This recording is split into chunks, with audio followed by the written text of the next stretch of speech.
The Zimbabwe Army's takeover of the state broadcaster and action against some members of President Robert Mugabe's government has been praised as a bloodless correction by the country's War Veterans Association.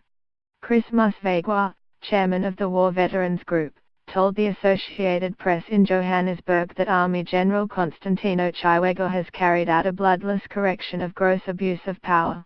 Musvegwa said the army will return Zimbabwe to genuine democracy and make the country a modern model nation. In an extraordinary statement after taking over the state broadcaster during a night of unrest, Zimbabwe's army said it was only targeting criminals around President Robert Mugabe. The army also sought to reassure the country that this is not a military takeover. Mugabe and his wife were safe and sound, the army spokesman said. As soon as we have accomplished our mission, we expect that the situation will return to normalcy, the army spokesman said, calling on churches to pray for the country.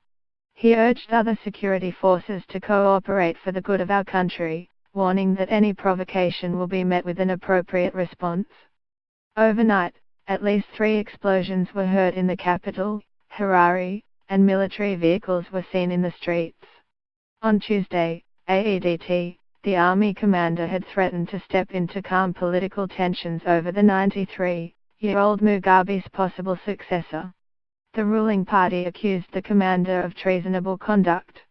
The U.S. Embassy closed to the public on Wednesday and encouraged citizens to shelter in place, citing the ongoing political uncertainty through the night. The British Embassy issued a similar warning, citing reports of unusual military activity. For the first time, this southern African nation is seeing an open rift between the military and Mugabe, the world's oldest head of state who has ruled since independence from white minority rule in 1980. The military has been a key pillar of his power. It was not clear where Mugabe and his wife were on Wednesday, but it seems they are in the custody of the military. Their security is guaranteed, the army statement said. The president reportedly attended a weekly cabinet meeting Tuesday. We wish to make it abundantly clear that this is not a military takeover, the army statement said. We are only targeting criminals around Mugabe, who are committing crimes that are causing social and economic suffering in the country in order to bring them to justice. The statement called on troops to return to barracks immediately, with all leave cancelled. Overnight, the Associated Press saw armed soldiers assaulting passers-by in Harare, as well as soldiers loading ammunition near a group of 4 military vehicles.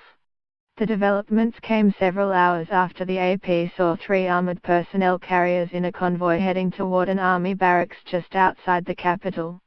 Mugabe last week fired Vice President Emmerson Mnangagwa and accused him of plotting to take power, including through witchcraft. Mnangagwa, who enjoyed the military's backing and once was seen as a potential president, fled the country and said he had been threatened.